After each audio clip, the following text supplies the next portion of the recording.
కేదార్నాథ్ వెళ్లాలనుకునేవారు మార్చి నెలలో ప్లాన్ చేసుకోవటం ఉత్తమం.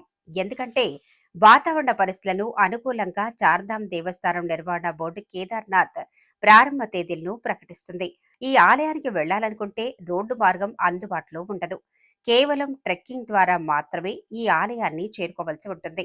ట్రెక్కింగ్ వీలు కాని వారు డోలీ సేవలను వినియోగించుకోవచ్చు.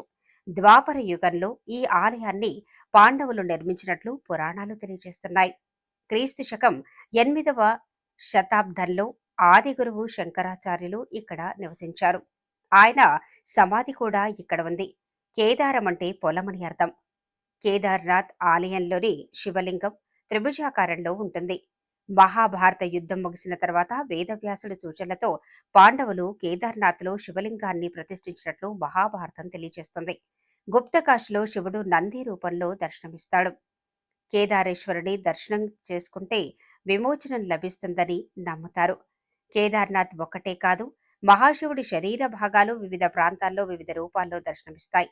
కేదార్నాథ్ శివుడి వెనుక భాగం, రుద్రనాథ్ ఈశ్వరుడి ముఖభాగం. ఇక్కడ శివుడు నీలకంఠుడిగా పూజలు అందుకుంటుంటాడు. కపిలేశ్వరంలో తల, శిరోజాలు, తుంగనాథ్లో చేతులు, మధ్య మహేశ్వరంలో పొట్ట భాగం పూజలు అందుకుంటాయి. ఉత్తరాఖండ్లోని చొరావరి హిమాలయ పర్వత సానువుల్లో కేదారేశ్వరుడు కొలువున్నాడు. అత్యంత విశిష్టమైన ఈ దేవాలయం ఏడాదిలో 6 మాసాలు మాత్రమే తెరిచి ఉంటుంది. మిగతా 6 నెలలు పూర్తిగా మంచుతో నిండిపోతుంది. ఆలయం మూసిన తర్వాత 6 నెలల పాటు ఒక్కీ మఠ్లో పూజలు నిర్వహిస్తారు. మన దేశంలో కేదార్నాథ్ యాత్ర నిజంగా హరిద్వార్ లేదా రిషికేశ్ నుంచి ప్రారంభమవుతుంది. ఈ ప్రాంతాలకు సమీపంలో రైలు సౌకర్యం అందుబాటులో ఉంది. లేదా బస్సులు, ప్రైవేట్ ట్రావెల్స్ వెళ్ళొచ్చు. అంతేకాదు విమాన సేవలు కూడా అందుబాటులో ఉన్నాయి.